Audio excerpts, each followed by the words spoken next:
Hello children, welcome back to physics class. Today we are going to explore a very fascinating and fundamental concept of mechanics, that is the law of conservation of momentum. So let us begin our journey into this amazing topic. So here we go with law of conservation of momentum.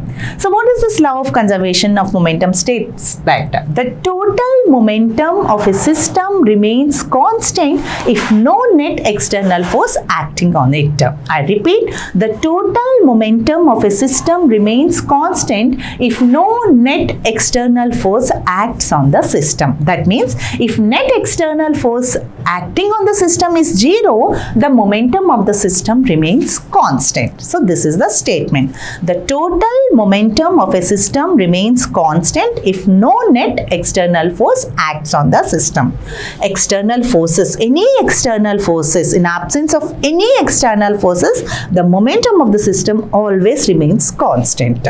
Okay, let us try to explain the same conservation of momentum with respect to the Newton's third law of motion. Children, you remember the Newton's third law of motion? That is, for every action there is an equal and opposite reaction. So based on that, let us try to define the same.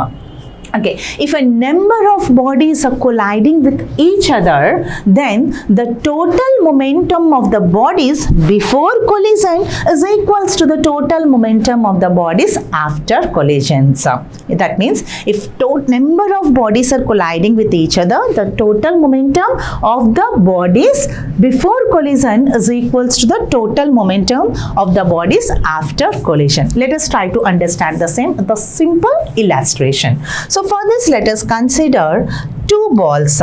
One is a stationary ball, that means which is at rest condition, and let us suppose another ball which is moving with certain velocity. So as I told you, this is a moving ball and this is a stationary ball. So whenever this moving ball collides with a stationary ball, do you know what happens? So this ball, the stationary ball, after collision will start moving. Okay, that means it gains some velocity. Earlier it was at rest condition, now it is moving with certain velocity. Its value, that means its velocity increases from 0 to certain amount, whereas the velocity of the first body decreases. Because after collision, because of collision, the velocity of the first body decreases, whereas the velocity of the second body increases.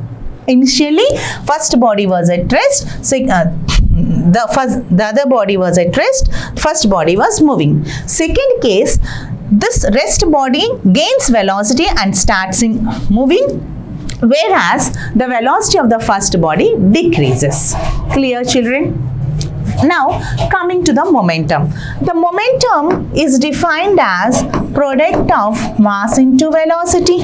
Okay, so as the velocity of the body, first body decreases and the velocity of the second body increases, this implies the momentum of the first body, that is mass into velocity of the first body, decreases, whereas the momentum of the second body, that is mass into second body, this is m2 and this is m1, this value increases because of the increase in velocity. That means the momentum of the first body decreases, whereas the momentum of the second body increases. How much is it increasing?